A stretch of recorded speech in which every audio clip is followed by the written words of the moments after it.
ప్రభువైన యేసుక్రీస్తు నామములో మీకు అందరికీ మరొకసారి వందనాలు సమర్పిస్తున్నాను. ప్రకటన గ్రంథంలో సంగతిని మనం పరిశీలన చేయబోతాం. ప్రకటన గ్రంథం 4వ అధ్యాయం.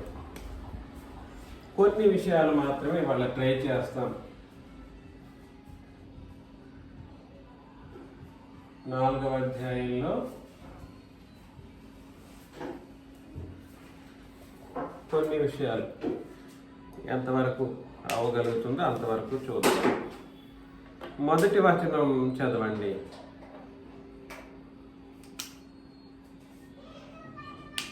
మొదటి వచనం.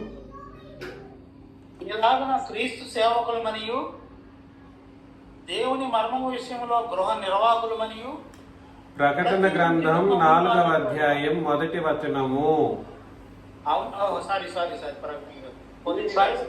తర్వాత నేను చూడగా అదిగో పరలోకమందు ఒక తలుపు తెరవబడి ఉండెను. మరియు నేను మొదటి వినిన స్వరము బూరధ్వని వలె నాతో మాట్లాడగా వింటిని. ఆ మాట్లాడిన వాడు, ఇక్కడికి ఎక్కిరమ్ము, ఇక మీదట జరగవలసిన వాటిని నీకు కనుపరిచెదను అని. కాబట్టి ఈ సంగతులు జరిగిన తర్వాత, ఏ సంగతులు జరిగిన తర్వాత నేను చెప్పాను కదండి, 7 సంఘాల గురించి ఆలోచన చేశాము. ఈ 7 సంఘాలకు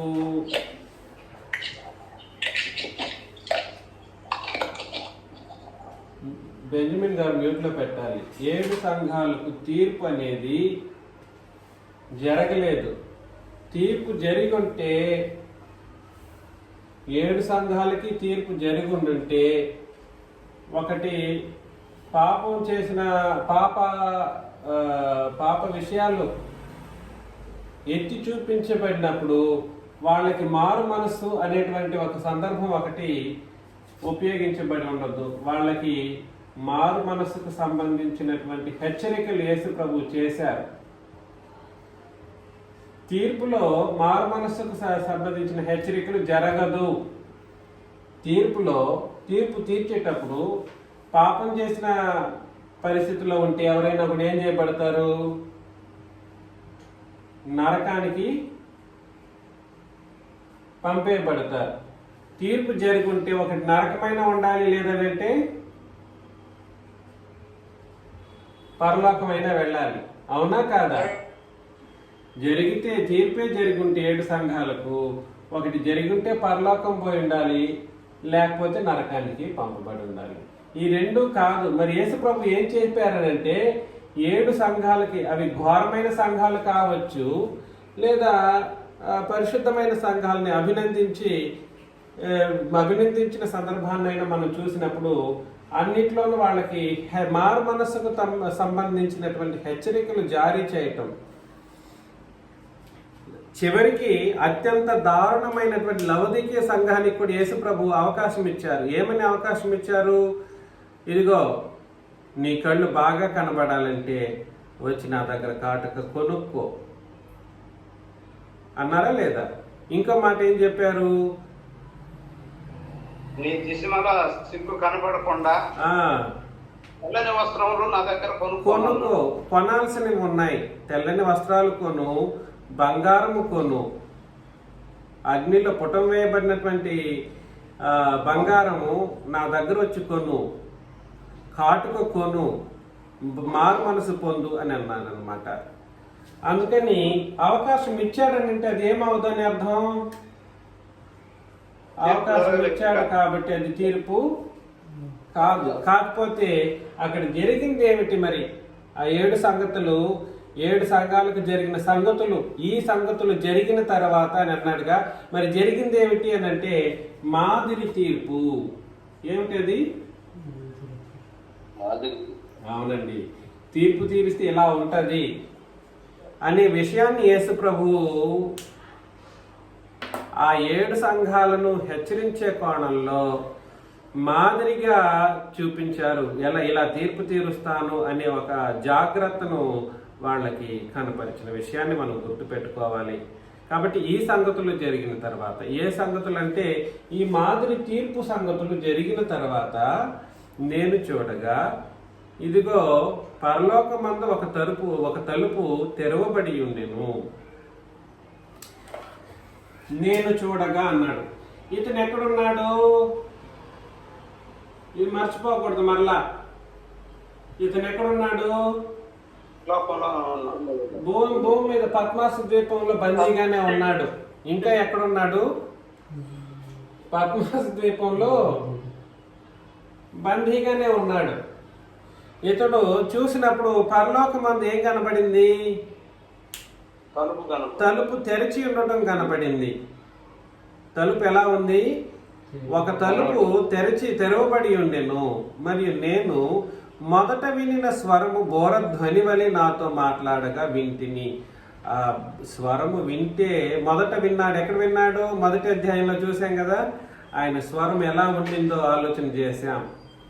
మొదటి అధ్యాయంలో ప్రభువైన యేసుక్రీస్తు యొక్క అత్యంత భయంకరమైనటువంటి స్వరాన్ని ఇతను విన్న తర్వాత వెనక్కి తిరిగి చూసినప్పుడు, ఆయన రూపాన్ని చూసినప్పుడు అత్యంత భయంకరమైనటువంటి రూపంగా చూసిన తర్వాత భయపడిపోయేసి ఏమైపోయాడు?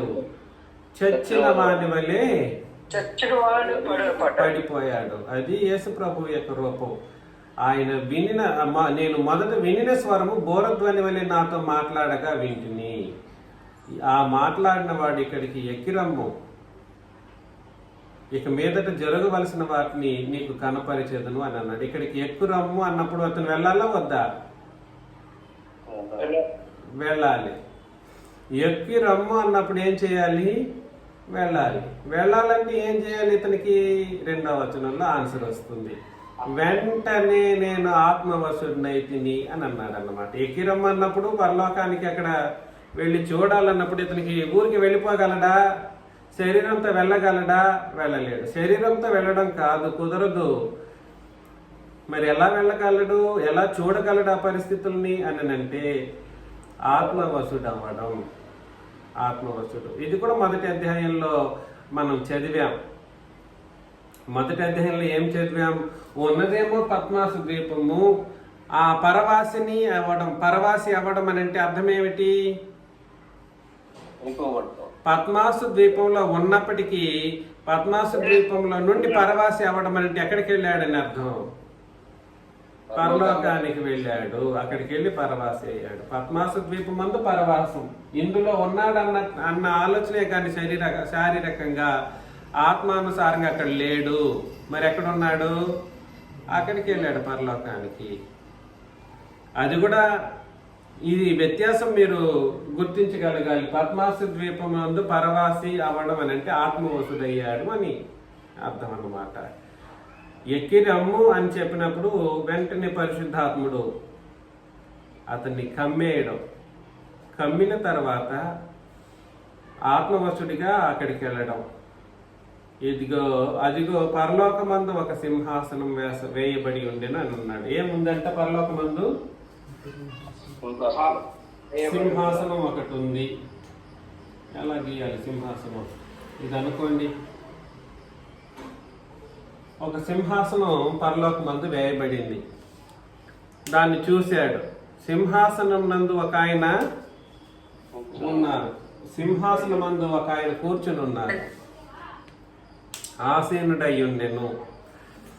ఆసీనుడైన వాడు దృష్టికి సూర్యకాంత పద్మరాగములను పోలినవాడు అని అన్నాడు. 2 మాటలు అక్కడ ఉపయోగించడం జరిగింది.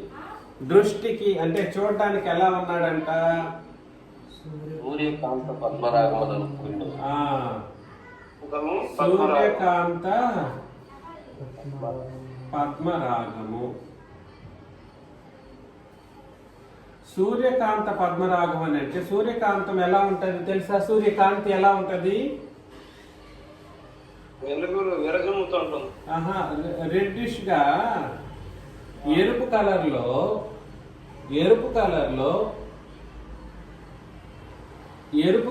లో మరియు ఎరుపు మరియు ఎల్లో ఏమంటారు? అది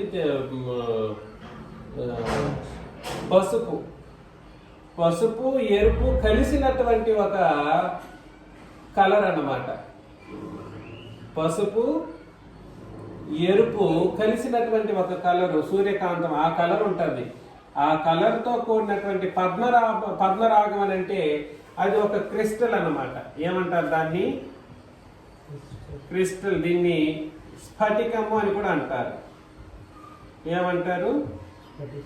పద్మరాగ క్రిస్టల్ అంటే డైమండ్ కంటే కూడా ఈ కలర్లో ఈ రెడ్డిష్ సూర్యకాంతి ఎలాగైతే ఉంటుందో ఆ కాంతిని విరజిల్లేటంత పద్మరాగం అట్లాంటి ఒక క్రిస్టల్గా చూడడానికి కనబడుతున్నాడంట ఆయన. అర్థమవుతుంది నేను చెప్తున్నది? కలర్ ఎలాంటి కలరు? సూర్యకాంతం. కాంతం అని అంటే కాంతి, వెలుగు.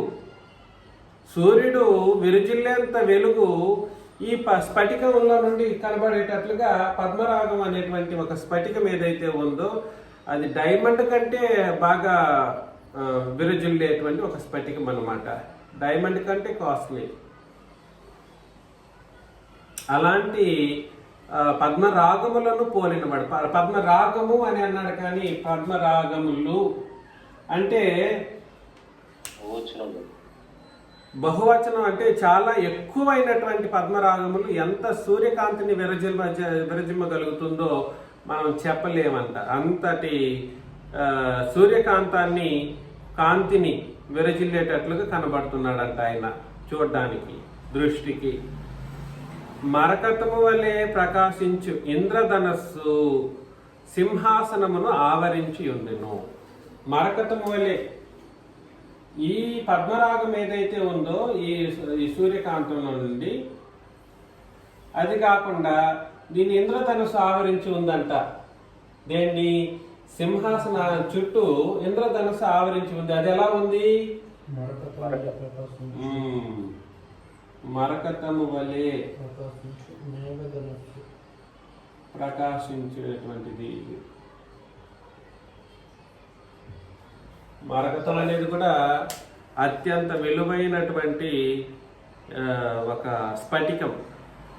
అన్ని స్ఫటికాలే.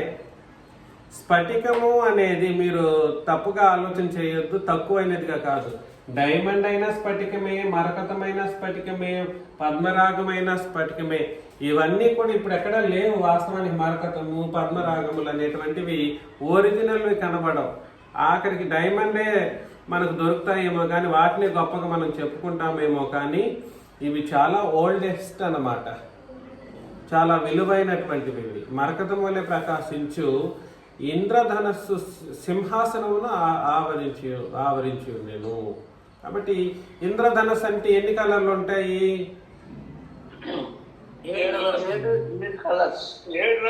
7 రంగులు ఉంటాయి కదా. విబ్జిఆర్ అని అంటారు, మీకు తెలుసో తెలియదా కానీ 7 రంగులు కలిగినటువంటి ఇది. ఆ 7 రంగులు ఎట్లా ఉన్నాయంటే మరకతము వల్లే ప్రకాశిస్తున్నాయంట. ఇంద్రధనస్సే 7 రంగులు ఉన్నప్పుడు వాటిల్లో మరకతం వల్లే ప్రకాశించడం అంటే అర్థం ఏమిటనంటే ఏ కలర్కి ఆ కలరు కొట్టొచ్చినట్లుగా కనబడే అంత మహిమ కలిగినటువంటి ఒక పరిస్థితి. ఇదంతా దేనికి సూచన అని అనుకుంటున్నారేమో మీరు ఇంద్రధనస్సు, సూర్యకాంతము ఇవన్నీ మనకు తెలిసిన మాటలు. ఇవన్నీ మనకు తెలిసిన మాటలు. దాన్ని చెబితేనైనా ఈ చెప్పబడుతున్న ఆ ఆసీనుడై ఉన్నాడు చూడండి ఈ సింహాసనం మీద ఆసీనుడై ఉన్న వాని యొక్క ఆయన యొక్క స్వరూపము, కనబడేటువంటి రూపం ఏదైతే ఉందో వీటిని చెబితేనన్నా మనకు అలా అర్థమవుతుందేనేమో అనే ఉద్దేశంతో. ఎందుకంటే ఇవే మనకు తెలిసినవి. పేదవాళ్ళం మనం నిజంగా చెప్పాలంటే ఇవి మనుషులకి అందినటువంటిది. మనం ఎప్పుడు, నేనైతే చూడలేదండి ఇట్లాంటివి. మీరు ఎవరైనా చూసుంటారేమో, ఒకవేళ చూస్తుండొచ్చేమో కానీ అంటే అందనంత మహోన్నతమైనవి. దాన్ని సులభంగా అర్థం చేసుకోవడం అంటే మనకు ఇట్లాంటి సూర్యకాంతం కంటే కూడా ఎక్కువైనటువంటిది. సూర్యకాంతి ఏం చేస్తుంది వాస్తవానికి? సూర్యకాంతి ఎక్కువైతే మనల్ని చెమటలతో లేదనంటే తట్టుకోలేనంత వేడిని సృష్టిస్తుంది. కానీ ఇక్కడ సూర్యకాంత పద్మరాగం అని అంటే ఇది ఎటువంటి ప్రభావం, వేడిమితో కూడిన ప్రభావాన్ని కలిగి ఉండదనడం కొరకు ఈ స్ఫటికముల అనే పదజాలాన్ని ఉపయోగించడం జరిగింది. ఇది ఈ వేడి ఏం చేయదు, నిన్ను కాల్చివేయదు, నీకు ఇబ్బందిని పుట్టించదు.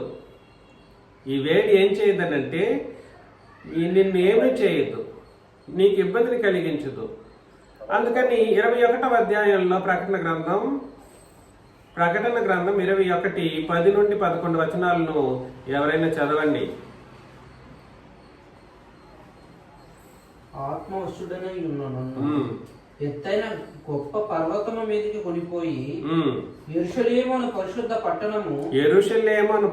పట్టణము దేవుని మహిమ గలదై పరలోకమందున దేవుని యొద్ద నుండి దిగి వచ్చుట నాకు చూపెను. ఏం కలిగిందంట పట్టణానికి? ఏముందంట? దేవుని మహిమ ఉంది దానికి. దాని అందలి వెలుగు దగదగా మరియు సూర్యకాంతము వంటి. చూసారా? దాని అందరి అంటే దేవుని యొక్క మహిమ అనే దాన్ని ఎలా చెప్పాడంటే సూర్యకాంత పద్మరాగము, మరకతము వలె ప్రకాశించటము, ఇవన్నీ దేన్ని సూచిస్తున్నాయి? దేవుని మహిమను సూచిస్తున్నాయి. కాబట్టి పరలోకంలో స్ఫటికాలు ఉంటాయి, పరలోకంలో వెండి ఈ పద్మరాగాలు ఉంటాయి, మరకతాలు ఉంటాయి. వాటిని మనం వెళ్ళి అందరం బ్యాగుల్లో కట్టేసుకుందామని ఆలోచన వద్దు మనకు ఎవరికి. అలాంటిది ఏమీ అక్కడ ఉండదు. బంగారు వీధులు, ఇవేమో బంగారంతో వీధి వేయబడి ఉంటుంది అనే ఆలోచన కాదండి, కాదు. బంగారాలు, పద్మరాగాలు, సూర్యకాంతాన్ని కలిగినటువంటి పద్మరాగాలు, మరకతములు, స్ఫటికాలు విలువ కలిగినటువంటివి అనేటట్లుగా కాదు. ఆ విలువ దీనికంటే విలువైనటువంటిది ఏమిటి? దీని యొక్క విలువలు మనకు అర్థం కాదు. కానీ దీనికంటే విలువైనది దేవుని యొక్క మహిమ, దీనికంటే ప్రకాశవంతమైనది దేవుని యొక్క మహిమ, సూర్యకాంతి కంటే ప్రకాశమైనది. సూర్యకాంతము పద్మరాగం మీద పడినప్పుడు చెప్తున్నా వినండి, సూర్యకాంతము పద్మరాగం మీద పడినప్పుడు అత్యంత ప్రభావవంతమైనటువంటి వెలుగును విరజిల్లుతుంది. ఈ సూర్యకాంతం పద్మరాగం మీదనో, సూర్యకాంతం ఈ మరకతముల మీదనో పడినప్పుడు అత్యంత కలర్ఫుల్ గా, అత్యంత వెలుగును విరజిల్లేటువంటి ఒక పరిస్థితిలో ఉంటుందని తెలియచేయటం కొరకు దీన్ని పోల్చి మాట్లాడుతున్నాడు. దేని కొరకు? దేన్ని తెలియచేయటం కొరకు? ఇవి పోలికలే గాని నిజమేమిటి? ఈ మరకతం అనేది కానీ, సూర్యకాంత పద్మరాగం అనేటువంటిది కానీ పోలికలే కానీ వాస్తవానికి దీని యొక్క అర్థం ఏమిటి? ఈ మాటల యొక్క అర్థం ఏమిటి అని అంటే దేవుని మహిమ అలా ఉంటదంట. దేవుని యొక్క మహిమ అలా విరజిల్లుతూ ఉంటదంట, అలా విరజిల్లుతుంది. మనం ఇంతే విషయాన్ని యేసు ప్రభు విషయంలో కూడా మనం మొదటి అధ్యాయంలో చదివామా లేదా? యేసు ప్రభు యొక్క రూపం ఒకసారి మరలా మనం ఆలోచన చేద్దాం. ఇక్కడ ఒక ఆయన గురించి చెప్తున్నాడు, యేసు ప్రభు గురించి కాదండోయ్. ఈ రూపం ఒక ఆయనది, ఈ రూపం ఒక ఆయనది. యేసు ప్రభువు యొక్క రూపము ఆయనదే. రెండు ఒకటి కాదు. ఒకసారి మొదటి అధ్యాయంలోనికి వెళ్ళి చదువుతాం. ప్రకటన గ్రంథం మొదటి అధ్యాయము 8వ వచనం చదవండి. ప్రభు దినమందు ఆత్మవశుడైనగా పూరధ్వని వెంట గొప్ప స్వరము నీకు చూస్తున్నది పుస్తకములో వ్రాసి స్వర్ణ పెర్గము తొయితైరా సార్దీస్. కాదు, మీరు ఎక్కువ దూరం వెళ్ళారు. మొదటి అధ్యాయం అక్కడ యేసు ప్రభు రూపాన్ని వివరించేది మాత్రం చదివితే చాలు. 13 ఆ 7 దీపస్తంభముల దీపంలోను ఆ స్తంభముల మధ్యన మనుష్య కుమారుని పోలిక యొక్కని చూసి పోలి ఆయన తన పాదముల మట్టుకు దిగుతున్న వస్త్రం ధరించుకొని రొమ్ముకు బంగారు దట్టి కట్టుకుని ఉండును. ఆయన తల వెంట్రుకలను తెల్లని ఉన్నిని పోలినవి హేమంత ధవళముగా ఉండెను. ఆయన నేత్రములు అగ్ని జ్వాలల వలె ఉండెను. ఆయన నేత్రాలు ఎలా ఉన్నాయి? అగ్ని జ్వాల వలె ఉండెను. వలె అని అన్నప్పుడు అగ్ని జ్వాలలుగా కాదు, అగ్ని జ్వాలలు ఎలాగైతే కనబడతాయో అలా ఉన్నాయంటే ఆయన కళ్ళు అగ్ని జ్వాలలుగా లేవు, అగ్ని జ్వాలల వలె. చెప్పండి. ఆయన పాదములు పుటం వేయబడిన మెరయిచున్న అపరంజితో సమానమై ఉండెను. సమానమై అన్నప్పుడు కూడా అపరంజిలాగా లేదు, అపరంజితో సమానమై ఉండెను, పోల్చి మాట్లాడుతున్నాడు. ఆయన కంఠస్వరము విస్తార జల ప్రవాహంలో ధ్వని వలె ఉండెను. ధ్వని వలె ఉండెను. ఆయన తన కుడి చేత 7 నక్షత్రములు పట్టుకుని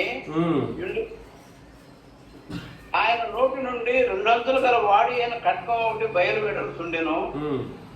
ముఖము మహా తేజస్సుతో ప్రకాశించుతున్న సూర్యుని వలె ఉండెను. చూసారా? మహా తేజస్సుతో ప్రకాశించుచున్న సూర్యుని వలె ఉండెను. ఈయన చూస్తే సూర్యకాంత పద్మరాగములు అని అన్నాడు. ఆయన ముఖం కూడా ఎలా ఉంది?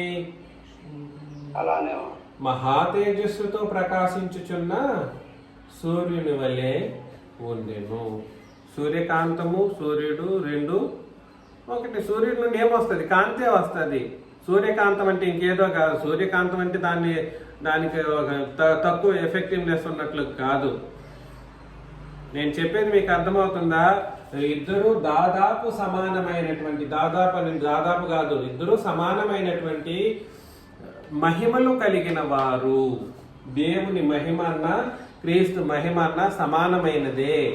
ఈయనకున్న మహిమ ఈయనకుంటుంది, క్రీస్తుకున్న మహిమ క్రీస్తుకుంటుంది. కానీ ఇద్దరు సమాన మహిమలు కలిగిన వారు అని మాట్లాడుతూ ఉన్నాడు.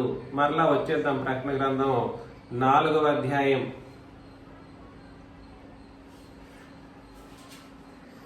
3వ వచనం మరొకసారి. ఆసీనుడై ఉన్నవాడు దృష్టికి ఎలా ఉన్నాడు అని అంటే సూర్యకాంత పద్మరాగములను పోలినవాడు. దీనికని పద్మపుష్పం పెట్టేసి తండ్రి దేవుడిని ఒక రూపం కలిపేసి కూర్చోబెట్టుంటారు.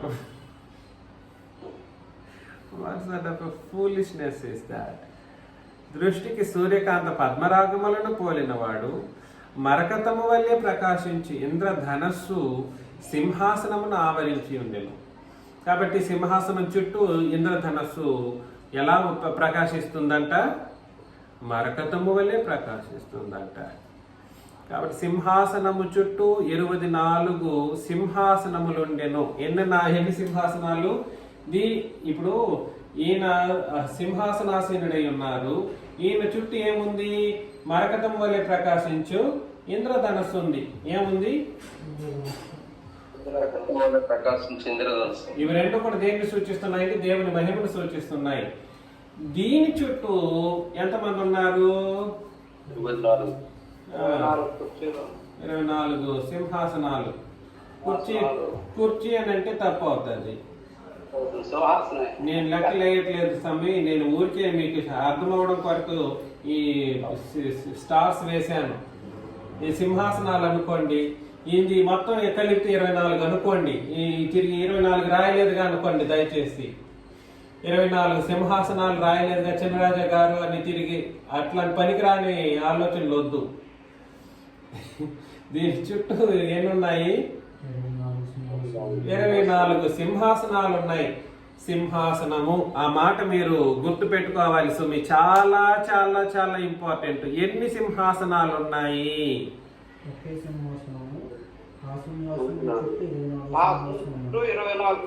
ఈ సింహాసనం చుట్టూ ఎన్ని సింహాసనాలు ఉన్నాయంటే 24 సింహాసనాలు ఉన్నాయి.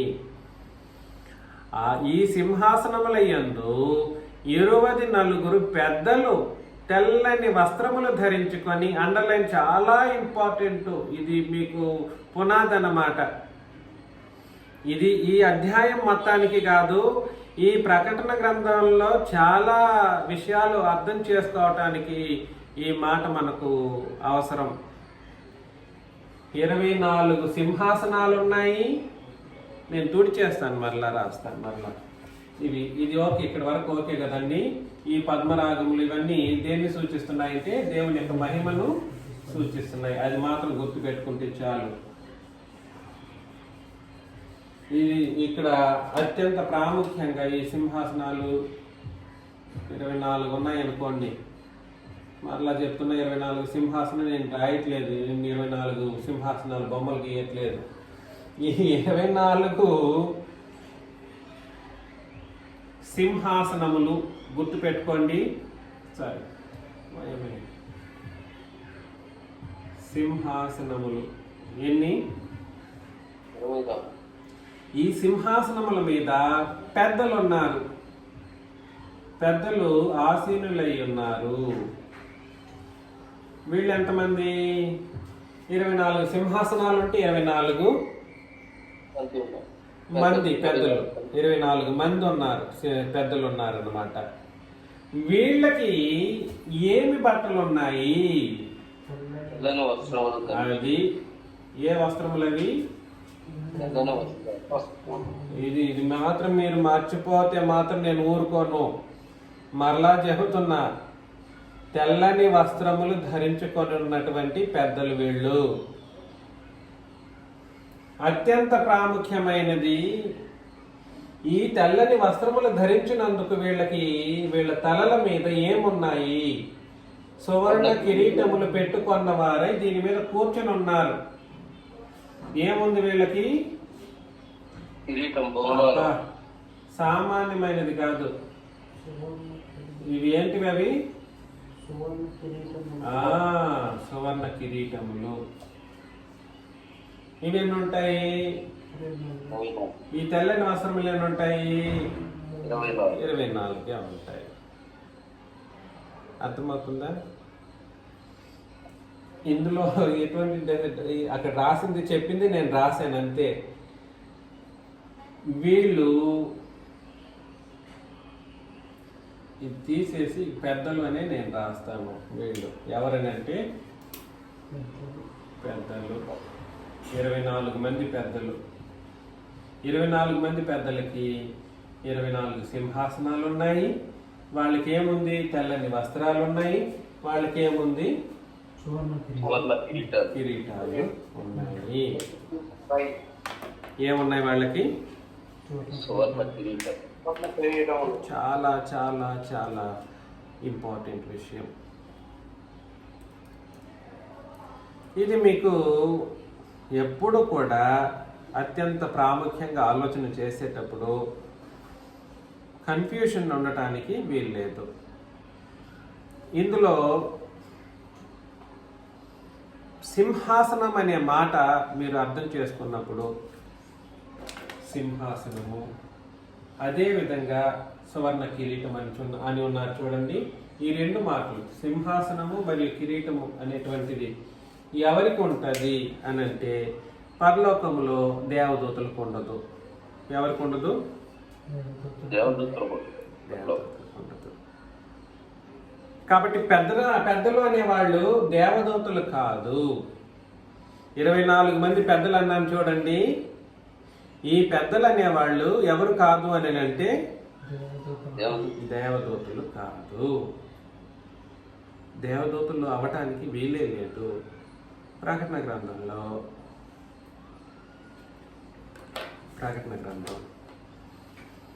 3వ అధ్యాయం 5వ వచనం. జయించువాడు అలాగున తెల్లని వస్త్రమును ధరించుకున్నాను.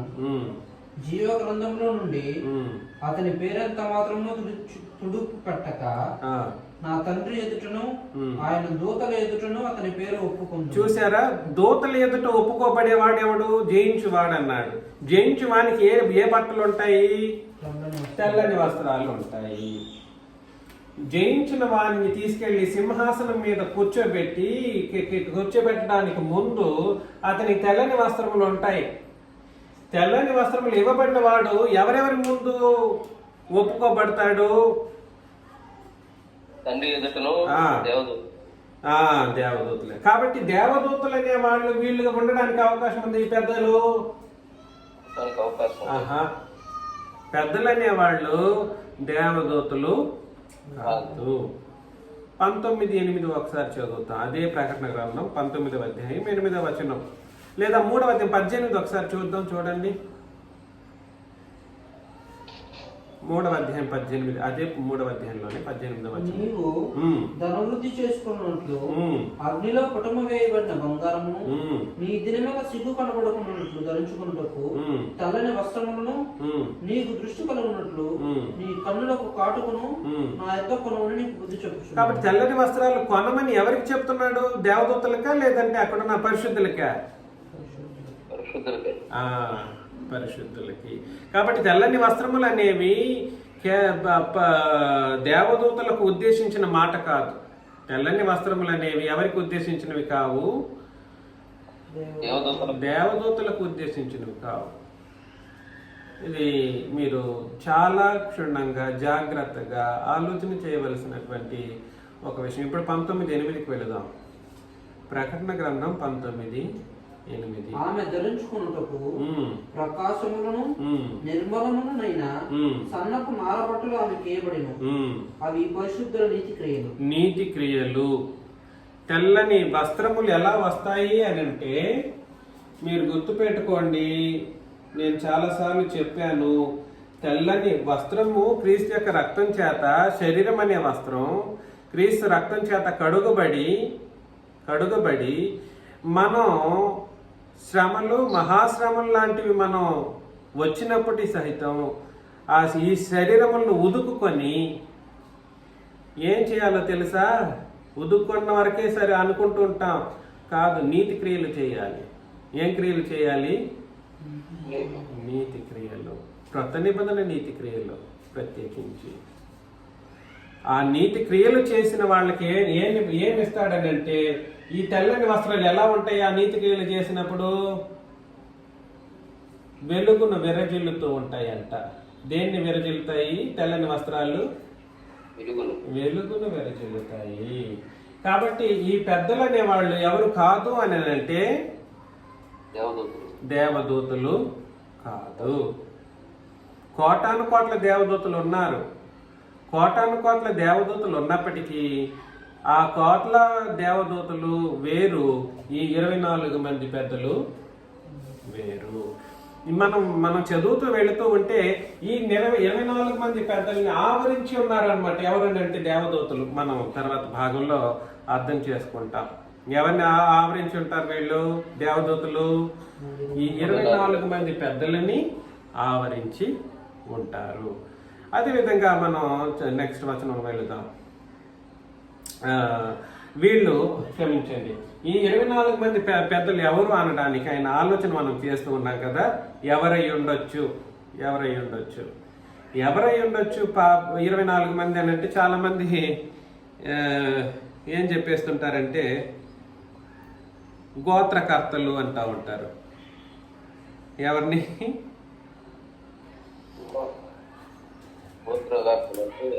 ఏమంటారండి? ఇశ్రాయేలీలో 12 గోత్రకర్తలు ఉన్నారు చూడండి. 12 గోత్రకర్తలు ప్లస్ ఈ 12 అపోస్తులు ఈజ్ ఈక్వల్ టు 24 మంది అంటా ఉంటారు. ఇది వాస్తవం అంటే వాస్తవం కాదు. అప్పుడు గోత్రకర్తలు 12 మంది, 12 గోత్రికులకు 12 గోత్రకర్తలు 12 మంది.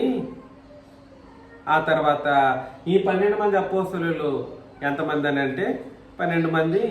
కాబట్టి ఇద్దరిని కలిపి 24 మంది పెద్దలు అనేస్తే సరిపోతుంది అనడానికి ఆయన ప్రయత్నం చాలా మంది చేశారు. లెక్కలు వేస్తే తప్పు అవుతుంది. నేను అదే చెప్తూ వస్తున్నా. లెక్కల కోసం నంబర్లు వెతికేవాళ్ళు తప్పులో కాలేస్తారు. నేను అందుకే ప్రకటన గ్రంథం చదివేటప్పుడు అది ఆత్మ సంబంధమైనటువంటి అత్యంత ప్రాముఖ్యమైనటువంటి గ్రంథం అనే విషయాన్ని ఎప్పుడూ గుర్తు పెట్టుకొని అందులో విషయాలను చదువుకోవాలి అంటూ ఉంటాను మీకు అందరికీ. చదువుతాం. ప్రకటన గ్రంథం 2వ అధ్యాయం 10వ వచనం. 2వ అధ్యాయం 10వ వచనం. ఇదిగో మీరు శోధింపబడినట్లు అపవాది మీలో కొందరిని అపవాది చెరలో వేస్తాడు, 10 దినముల శ్రమ కలుగును, వేయిస్తాడు. 10 దినముల శ్రమ కలుగును, మరణం వరకు నమ్మకముగా ఉండుము, నేను మీకు జీవ కిరీటం ఇచ్చేదను. నీతి కిరీటము లేదా జీవ కిరీటము లేదా సువర్ణ కిరీటము. కిరీటం అనేది ఇవ్వడం అనే మాట ఇక్కడ చెప్పబడుతున్నది ఎవరికి? అక్కడ పరిశుద్ధులుగా ఉన్నట్టు వాళ్ళకి. అంటే వాళ్ళెవరు? సంఘస్థులా కాదా? వాళ్ళెవరండి? కిరీటం పొందుకునేది ఎవరికి? సంఘములోని వాళ్ళకి, సంఘములోని పరిశుద్ధులకి. కరెక్ట్ గా చెప్పారు. సంఘములో వాళ్ళు అన్నప్పుడు ఈ కిరీటం అనేది సంఘంలో వాళ్ళకి ఇస్తానని చెప్పినారు అన్నప్పుడు ఈ 12 గోత్రకర్తలకు సంబంధించిన విషయంగా ఉండడానికి అవకాశం ఉందా? సంఘానికి పాత నిబంధన వాళ్ళకి అవకాశం ఉందా? సంఘానికి పాత నిబంధనకు సంబంధం లేదు. పాత నిబంధన గోత్రకర్తలకి. మిమ్మల్ని ప్రేమతో మనవి చేస్తున్న విషయాన్ని మీరు చాలా సున్నితంగా ఆలోచన చేయాలి. వీళ్ళు ఖచ్చితంగా నీతి కిరీటం ధరించిన వాళ్ళకి అక్కడ కూర్చుంటున్నారన్నప్పుడు అది గోత్రకర్తలకు ఇస్తానన్నట్లుగా పాత నిబంధనలో చదవలేరు. గోత్రకర్తలకి అంటే ఈ 12 గోత్రకర్తలు, రూబేను వీళ్ళు ఉన్నారు చూడండి, వాళ్ళని కూర్చోబెడతాడు అన్నట్లుగా వాళ్ళకి సింహాసనము, వాళ్ళకి కిరీటాలు, సంబంధమే లేదు. అందుకని మీరు ఆలోచన చేయండి. మీరు ఇక్కడ పెద్దలనే మాటను ఆలోచన చేస్తున్నప్పుడు వాళ్ళు పాత నిబంధన పెద్దలు అనే మాటను బట్టి ఆలోచన చేస్తే తప్పులో కాలు వేసిన వాళ్ళు అవుతారు. పాత నిబంధన పెద్దలు అనేవాళ్ళు వేరు. పాత నిబంధనలో పెద్దలు ఉన్నారు, కాదని నేను అనట్లేదు, లేదని నేను అనట్లేదు. క్రొత్త నిబంధనలో కూడా పెద్దలు అనబడిన వాళ్ళు ఉన్నారు, వాళ్ళు కూడా లేరని నేను అనట్లేదు. కానీ పాత నిబంధన పెద్దలు వేరు, క్రొత్త నిబంధన పెద్దలు వేరు. అందులోనూ ఇక్కడ చెప్పబడిన 24 మంది పెద్దలు వేరు. 3 రకాల పెద్దల గురించి చెప్పాను. పాత నిబంధన పెద్దలు అనబడిన వాళ్ళు వేరు, క్రొత్త నిబంధన పెద్దలు అనబడిన వాళ్ళు వేరు. అందులోనూ 24 మంది పెద్దలు అనబడిన వాళ్ళు వేరు. ఈ వ్యత్యాసం మీరు గుర్తించాలంటే కొన్ని లేఖన భాగాలు మనం చదవాలి. ఈ వేర్పాటును మీకు అర్థం చేయటం కోసం హెబ్రీలకు రాసిన పత్రిక 11:2 మనం చదివినప్పుడు, హెబ్రీలకు రాసిన పత్రిక 11:2, దానిని బట్టి పెద్దలు సాక్ష్యం పొందిరి. పెద్దలు అన్నారు అక్కడ. దానిని బట్టి పెద్దలు ఏం పొందారంట? సాక్ష్యం పొందారు. పెద్దలు అనబడిన వాళ్ళు అక్కడ పెద్దలు ఎవరు అని అంటే పాత నిబంధనలో పరిశుద్ధులుగా చెప్పబడిన వాళ్ళు, పాత నిబంధనలో నీతిమంతులుగా ఎంచబడిన వాళ్ళు. వాళ్ళు ఎవరు అని అంటే తర్వాత వచనాల్లో మీరు చదువుతారు చూడండి.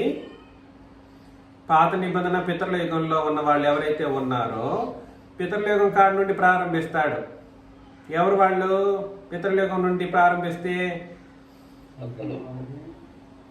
మొదట ఎవరు? 4వ వచనంలో ఎవరిని పరిచయం చేస్తాడు? ఎవరు? ఆదాం అన్నాడు. హేబేలుతో ప్రారంభిస్తాడు. అప్పుడు పెద్దలు హేబేలు నుండి ప్రారంభించబడినప్పుడు ఈ పెద్దలు అనబడిన వాళ్ళు ఎంతమంది అవుతారు? మొత్తానికి 30+ మంది అవుతారు. 24 మంది కారు. నేను చెప్పింది మీకు అర్థమైందా? అక్కడ మీరు పెద్దలు సాక్ష్యం పొందిరి అని అన్నాడు చూడండి. ఇక్కడ పెద్దల్ని ఏమన్నారో తెలుసా మీకు? ఇంగ్లీష్లో ఎల్డర్స్ అనలేదండి, ఓల్డెన్ పీపుల్ అని అన్నారు. పరిశుద్ధంగా పిలువబడినటువంటి పెద్ద వయస్సు కలిగిన వాళ్ళ గురించి మాట్లాడడం జరిగిందన్నమాట. ఎల్డర్స్ అనే నామకరణం, ఎల్డర్స్ అనే పదం వీళ్ళకి ఉపయోగించబడలేదు. మీరు కేజేవీలో చూస్తే ఎల్డర్స్ అనే చూస్తారు. కేజేవీలో చూస్తే ఎల్డర్ అనే ఈ మాట ఉపయోగించడం జరుగుతుంది. కానీ వాస్తవానికి కేజేవీలో మీరు చూస్తే తప్పులో కాలు వేసిన వాళ్ళు అవుతారు. కేజేవి అత్యంత ప్రమాదకరమైనటువంటి ఒక తర్జుమా. నేను ఇంతకు ముందు కూడా మీకు తెలియచేశాను, ఎంతమంది గుర్తుందో లేదో. గుర్తుందో ఎవరికైనా? కేజేవి తర్జుమా లోపాలు కలిగినటువంటి ఒక బైబిల్ అన్నమాట. తర్జుమాలో 70% వరకు దాంట్లో పర్లేదు, మిగిలిన తర్జుమాలన్నీ మనం అంగీకరించడానికి వీల్లేదు. అందుకని మీరు ఆలోచన చేసుకొని జాగ్రత్తగా గ్రంథ పఠనం చేయాలి. జాగ్రత్తగా గ్రంథాన్ని పఠించండి. ఇక్కడ చెప్పబడినటువంటి పెద్దలు అనబడినటువంటి వాళ్ళు ఎవరు? People of old gained approval అని అన్నాడు అనమాట. దాంట్లో అక్కడ వచనం for by the people of old. ఈ పెద్దలు వేరు, పీపుల్ ఆఫ్ ఓల్డ్ అనబడినటువంటి వాళ్ళు వేరు, ఎల్డర్స్ అనబడినటువంటి వాళ్ళు వేరు. ఒరిజినల్ తర్జుమాలో పీపుల్ ఆఫ్ ఓల్డ్ అనడం వేరు, ఎల్డర్స్ అని సంఘాన్ని ఉద్దేశించి మాట్లాడినటువంటి పెద్దలు, సంఘాన్ని ఉద్దేశించి మాట్లాడినటువంటి వాళ్ళ ఆ పెద్దల్ని పెద్దలు అని అంటారు, ఎల్డర్స్ అని ఇంగ్లీష్లో అంటారనమాట. పీపుల్ ఆఫ్ ఓల్డ్ అనేటువంటి వాళ్ళు ఎవరు అని అంటే పాత నిబంధన కాలంలో పరిశుద్ధులుగా తీర్చబడిన వాళ్ళు. మొత్తం కలిపితే 30 మంది అవుతారు. మరి ఇక్కడ 12 మంది, ఇక్కడ 30 మంది, ఎంతమంది అవుతారు? 42 మంది కంటే ఎక్కువ, 40 కంటే 50 మంది దగ్గరకు వెళ్ళిపోతారు. మరి 24 మంది ఎలా అవుతారు? అవరుగా. అందుకని ఇక్కడ చెప్పబడినటువంటి 24 మంది పెద్దల్లో ఎవరు లేరు అని మీరు గుర్తించాలని అంటే పాత నిబంధన కానీ పితృయుగంలో ఉన్న పరిశుద్ధుల గురించి ఇక్కడ మాట్లాడటం లేదు. ఎవరు కాదని మీరు అర్థం చేసుకోవాలి. పాత నిబంధనలో కానీ పితృయుగంలో కానీ ఉన్నటువంటి పరిశుద్ధుల గురించి అక్కడ తెలియచేయటం లేదు. సింహాసనం మీద ఆసీనులు అవ్వడం అనే మాట, కిరీటం ధరించి ఉండడం అనేటువంటి మాట కేవలం సంఘంలో ఉన్న వాళ్ళ గురించే మాట్లాడుతున్నాడు అన్నది మీరు ప్రాముఖ్యంగా అర్థం చేసుకోవాలి. ఎవరిని గురించి మాట్లాడుతున్నాడు? సంఘంలోని వాళ్ళు, సంఘంలోని వాళ్ళు. కానీ ఈ సంఘంలో ఉన్న వాళ్ళ గురించి మాట్లాడుతున్నాడు తప్ప ఇది దేవదూతల గురించి మాట్లాడడం కాదు అనే విషయాన్ని మనం ఆలోచన చేసాం. 2, పితృయుగంలో ఉన్న పరిశుద్ధులు, ధర్మశాస్త్ర యుగంలో ఉన్న పరిశుద్ధుల గురించో మాట్లాడుతున్నాడని కూడా అర్థం కాదు. సంఘంలో ఉన్న వాళ్ళు అని అన్నప్పుడు మరి వీళ్ళు ఎవరు అనే పెద్దలు, ఈ పెద్దలు ఎవరు? ఈ ఆలోచన చేసినప్పుడు మరలా మనం చాలా వచనాలు ఉన్నాయి. అపోస్తల కార్యంలో చాలా విషయాలు మనం చదువుతాం. ఒకసారి కొన్ని వచనాలు మాత్రం చదవడానికి ప్రయత్నం చేస్తాం. 15వ అధ్యాయం అపోస్తల కార్యాలు 15:4లో 4, 5, 6 చదవండి. వారు యెరూషలేమునకు రాగా సంఘపు వారును అపోస్తలులను పెద్దలను వారిని చేర్చుకునేది. ఎవరెవరు ఉన్నారు? సంఘం ఉంది, అపోస్తలులు ఉన్నారు, పెద్దలు కూడా ఉన్నారు. ఈ పెద్దల గురించి కూడా మాట్లాడటం లేదు. మరలా సంఘంలో ఉన్నటువంటి పెద్దలు అనబడిన వాళ్ళ గురించి కూడా ఇక్కడ మాట్లాడటం లేదు. ఎందుకంటే వీళ్ళు ఆల్రెడీ సింహాసనాసీనులై ఉండడం అనేది చూస్తూ ఉన్నారు. వీళ్ళకి సింహాసనాలు ఉన్నాయి, సువర్ణ కిరీటాలు ఇవ్వబడి ఉన్నాయి అని మనం ఆలోచన చేస్తూ ఉన్నప్పుడు సంఘంలో ఉన్న పెద్దలు అనే వాళ్ళ గురించి ఇక్కడ చెప్పబడుతున్నటువంటి పెద్దల గురించి కూడా ఇక్కడ మాట్లాడటం లేదు. మరి 24 మంది పెద్దలు, సింహాసనం అనేది దేన్ని సూచిస్తుంది తెలుసు కదా మీకు? సింహాసనము మరియు కిరీటం అనే మాటలు దేన్ని సూచిస్తాయి అంటే అధికారాన్ని సూచిస్తాయి. దేన్ని సూచిస్తాయి? అధికారాన్ని. ఇది ఏ అధికారాన్ని? ఈయన నుండి వచ్చే మహిమ ఏదైతే ఉందో, ఈ తండ్రి దేవుని యొద్ద నుండి వచ్చేటువంటి ప్రతి వెలుతురు వీళ్ళ మీద పడుతున్నాయి. మొదట 24 మంది పెద్దల మీద పడుతున్నాయి డైరెక్ట్ గా. ఎవరి మీద పడుతున్నాయి? ఈ వెలుతురు ఎవరి మీద మొదట వెలుజల్లుతున్నాయో వాళ్ళని తెలియజేస్తుంది. మరి సంఘంలో ఉన్న వాళ్ళని గురించి కాదు ఇక్కడ మాట్లాడుతున్నది. మరలా సంఘంలో ఉన్న సాధారణమైన పెద్దల గురించి కాదు మాట్లాడుతున్నది. దీనికి ఒక ప్రత్యేకమైన పేరు వీళ్ళకి పెట్టడం అనేది కూడా మనం చదివాం గతంలో. మీకు ఎవరికైనా గుర్తుందో లేదో? హెబ్రీ పత్రిక 12వ అధ్యాయంలో వారికి తెల్లరాయని ఎత్తును. హెబ్రీ పత్రిక 12 ఎన్నో వచనం 22 నుండి చదవండి. సహోదరులారా, మీకు సంక్షేపముగా రాస్తున్నాను కనుక నేను అక్కడ మీకు వివరించినప్పుడు చాలా జాగ్రత్తగా వివరించాను. మీరు ఎంతమంది గుర్తు పెట్టుకున్నారో నాకు తెలియట్లేదు. హెబ్రీ పత్రిక 12వ అధ్యాయం 2 రకాల ప్రజల గురించి వ్యత్యాసం చూపించడం కోసం రాయబడింది. 2 రకాల ప్రజలు. ఒకరేమో పరలోకంలో పరదేశంలో కూర్చొని మన వైపు చూస్తున్నారు. ఎప్పుడు వీళ్ళు రాబోతారా, వీళ్ళు ఎలా గెలవబోతారా, ఈ ప్రపంచాన్ని గెలిచి రాబోతారా అని మేఘము వలె ఆవరించి చూస్తూ ఉన్నారంట వాళ్ళు. ఒక ప్రజలు. ఆ ప్రజలు కాకుండా ఇంకో ప్రజలు ఉన్నారు. వాళ్ళు ఎలాంటి పరిస్థితిని బట్టి వాళ్ళు బ్రతికారో దాన్ని కూడా వివరించడం మనం గమనించాము. ఇప్పుడు మీరు చదవండి. ఇప్పుడు చదవండి. జీవన కొండకును జీవగల దేవుని పట్టణములకును పరలోకపు యెరూషలేమును వేగుల కొలది దేవదూతల యొద్దకును పరలోకమందు వ్రాయబడి ఉన్న జ్యేష్ఠుల సంఘమునకును వారి మహోత్సవమునకును అందరి న్యాయాధిపతి అయిన దేవుని యొద్దకును పరలోకమందు వ్రాయబడి ఉన్న వేవేల కొలది దేవదూతల యుద్ధకులు. అయ్యా, నేను చెప్పిన తర్వాత కూడా తిరిగి తప్పుకు చెప్తారు. జ్యేష్ఠుల సంఘమునకును పరలోకమందు వ్రాయబడి ఉన్న అంటే తిరిగి కంటిన్యూ చదవడం కూడా కష్టమేనా మనకు? 23వ వచనంలో పరలోకమందు వ్రాయబడి ఉన్న జ్యేష్ఠుల సంఘము నకును అని అన్నాడు. ఈ జ్యేష్ఠుల సంఘం అంటే ఎవరని చెప్పాను మీకు గతంలో? అపోస్తలులు. నేను ఎవరిని చెప్పాను గుర్తులేదా మీకు? మర్చిపోయారా?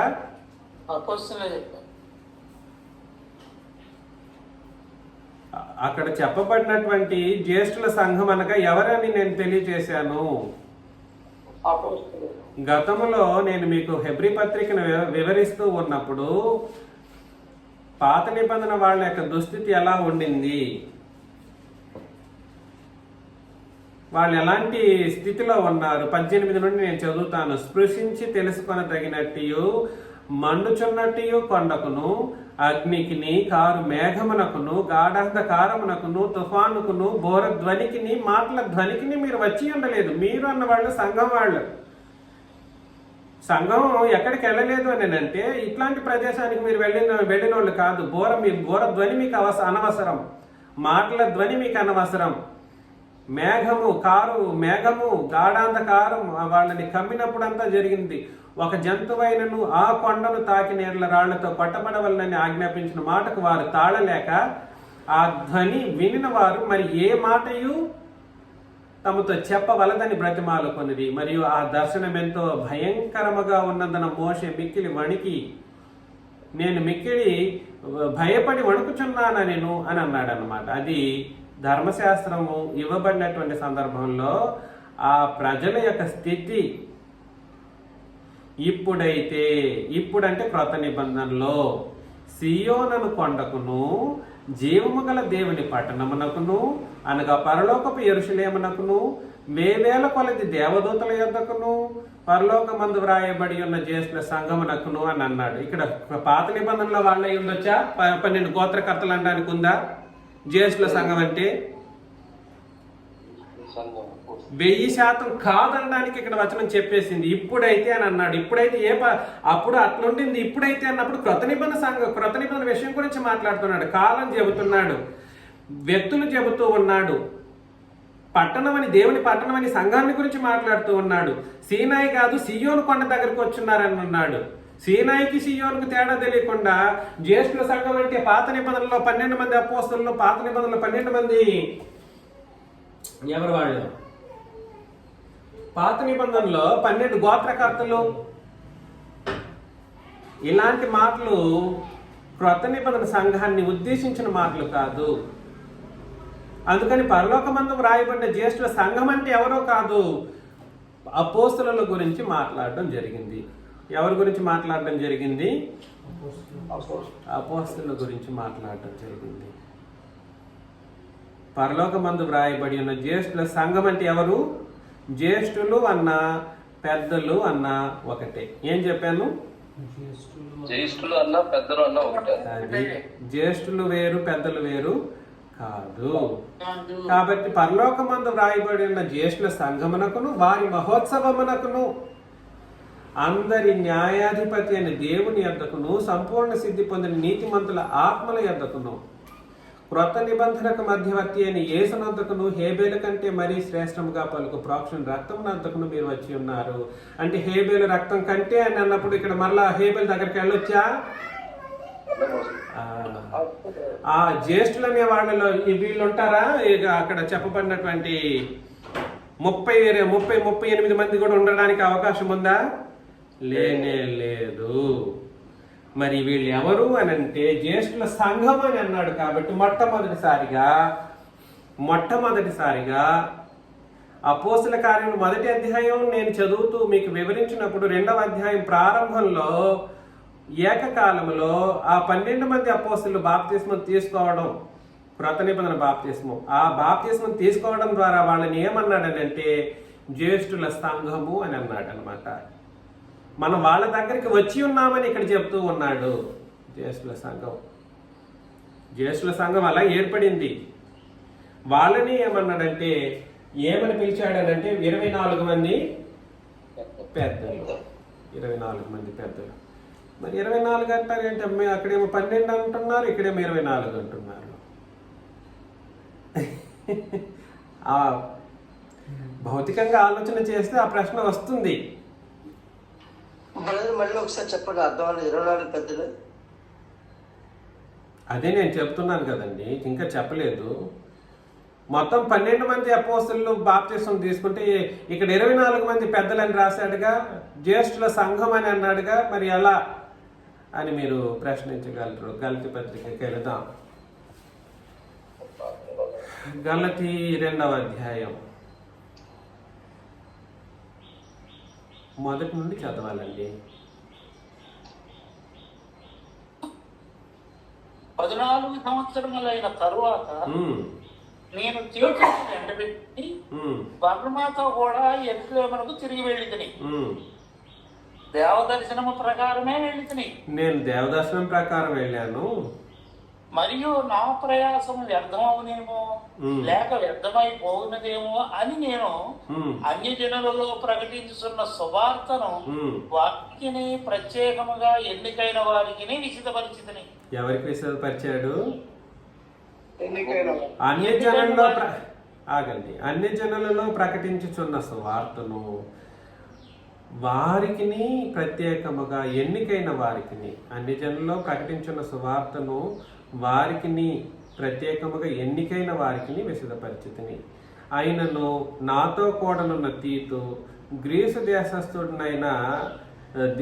దేశస్థుడైనను అతడు సున్నతి పొందుటకు బలవంత పెట్టబడలేదు. తీతు నాతో పాటు ఉన్నాడు కాబట్టి నేను ఎప్పుడు సున్నతి చేసుకోవాలని నేను చెప్పలేదు. మనల్ని దాసులనుగా చేసుకొనవలనని మళ్ళా చెప్తున్నాడు చూడండి. ఒకవేళ సున్నతి పొందుకుంటే వాడు ఏమైపోతాడు? ధర్మశాస్త్రానికి అది మనలను దాసులనుగా చేసుకొనవలనని క్రీస్తు యేసు వలన మనకు కలిగిన మన స్వాతంత్రమును వేగుచూచుటకు రహస్యముగా తేబడి దొంగతనముగా ప్రవేశించిన కపట సహోదరుల వలన జరిగినది. ఎవరో మీకు తెలుసు, అది అక్కడ ఎవరో చెప్తున్నాడు కూడా. సువార్త సత్యం మీ మధ్యలో నిలిచినట్లు మేము వారికి ఒక్క గడి అయిన లోబట్టు కొప్పుకొనలేదు. ఎన్నికైన వారుగా ఎంచబడిన వారి యొద్ద నేనేమీ నేర్చుకోలేదు. వారెంతటి వారైనను ఎవరో ఆ ఎన్నికైన వారు ఎవరో అవునండి, ప్రత్యేకమైన పౌరులు. ఆహా తిరిగి వద్దు, మాట్లాడకండి. అయితే సున్నతి పొందిన వారికి బోధించుటకై సువార్త పేతురుకి ఎలాగ అప్పగింపబడినో అలాగూ సున్నతి పొందని వారికి బోధించుటకై నాకు అప్పగింపబడినని వారు చూచినప్పుడు, అనగా సున్నతి పొందిన వారికి అని అన్నప్పుడు 12 మంది అపోస్తలులు సున్నతి పొందిన వారికి అపోస్తుల వాటికై పేతురునకు సామర్థ్యం కలిగిన చేసిన వాడే. సున్నతి పొందిన వారికి క్షమించండి, సున్నతి పొందిన వారికి అపోస్తులుడవుటకు పేతురునకు సామర్థ్యం కలిగి చేసిన వాడే. అన్ని జనులకు అపోస్తులుడవుటకు నాకును సామర్థ్యం కలుగు చేసినని వారు గ్రహించినప్పుడు అని అన్నాడు అన్నమాట. స్తంభములుగా ఎంచబడిన యాకోబు, కేఫా, యోహాను వారు నాకు అనుగ్రహింపబడిన కృపను కనుగొని, మిగిలిన వాళ్ళ గురించి మాట్లాడుతున్నాడు. అర్థమవుతుందా? నాకు అనుగ్రహించబడిన కృపను కనుగొని మేము అన్ని జనులకును తాము సున్నతి పొందిన వారికి అపోస్తులుగా ఉండవలనని చెప్పి తమతో పాలివారమనుటకు సూచనగా నాకును బర్నబాకును కుడి చేతిని ఇచ్చిరి. అంటే వీళ్ళు ఎంతమంది సున్నతి పొందిన వాళ్ళకి అపోస్తులు? 12 మంది. సున్నతి పొందిన వారికి అపోస్తులు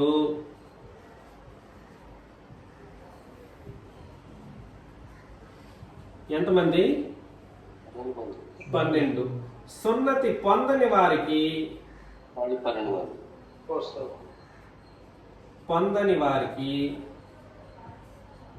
అపోస్తలుడు ఒకడే. ఎవరైనా? పౌలు గారు. సున్నతి పొందిన వారికి ఏమో 12 మంది అపోస్తలుడు. సున్నతి పొందని వారికి అపోస్తలుడు ఎంతమంది? ఒకడే, పౌలు గారే. అక్కడ బర్నబా అని అన్నాడు కానీ ప్రభు చేత ఎన్నుకొనబడిన అపోస్తలుడు కాదు బర్నబా. దయచేసి ఆలోచన చేయండి. సున్నతి పొందని వారికి అపోస్తలుడు ఎంతమంది? పౌలు గారు. ఎంతమంది? 12 మంది. ఇది చూడండి. సున్నతి పొందని వారికి అపోస్తలుడు ఎంతమంది అండి? ఒకటే. చెప్పిన దాన్ని అర్థం చేసుకోరు. అందుకని నేనేం చెప్తున్నానంటే, ఇక్కడ వీళ్ళకి ఎంతమంది అయితే 12 మంది సామర్థ్యాన్ని ఈయన ఒకనే కలిగి ఉన్నాడు. 12 మంది యొక్క సామర్థ్యం. వీళ్ళు తక్కువ మంది, వీళ్ళు ఎక్కువ మంది. సున్నతి పొందిన వాళ్ళు తక్కువ, పొందని వాళ్ళు సర్వ ప్రపంచంలో ఉన్నవాళ్ళు. సున్నతి పొందిన వాళ్ళు ఎక్కడున్నారు? ఇశ్రాయేలు దేశాన్ని మించిన ప్రపంచం మొత్తం ఉంది. వీళ్ళకి ఎంత సామర్థ్యం ఉందో అంతే సామర్థ్యం ఇతనికి ఉందంటే ఎంతమందితో సమానం? 12 మందితో సమానం. మొత్తం కలిపితే ఎంతమంది? 24. కాబట్టి 24 సింహాసనం అనేటువంటి మాటలు కానీ, 24 మంది పెద్దలు అనేటువంటి మాటలు కానీ, ఇవన్నీ పోల్చి చెప్పబడుతున్న మాటలే కానీ లిటరల్ గా ఆలోచన చేసేటువంటిది కాదు. ఈ 24 మంది పెద్దలు అన్నా 12 మంది అపోస్తలులతో కలిసినటువంటి పౌలు ఎవరైతే ఉన్నారో వీళ్ళందరినీ కలిపి ఏమని పిలిచాడనంటే 24 మంది పెద్దలు అని పిలిచాడన్నమాట. కాబట్టి ఈ విషయాన్ని మీరు జాగ్రత్తగా ఆలోచన చేయండి. మిగిలిన సంగతులను వచ్చే వారం మనం పరిశీలన చేస్తాం. మీకు అందరికి క్రీస్తు యేసు నామములో వందనాలు.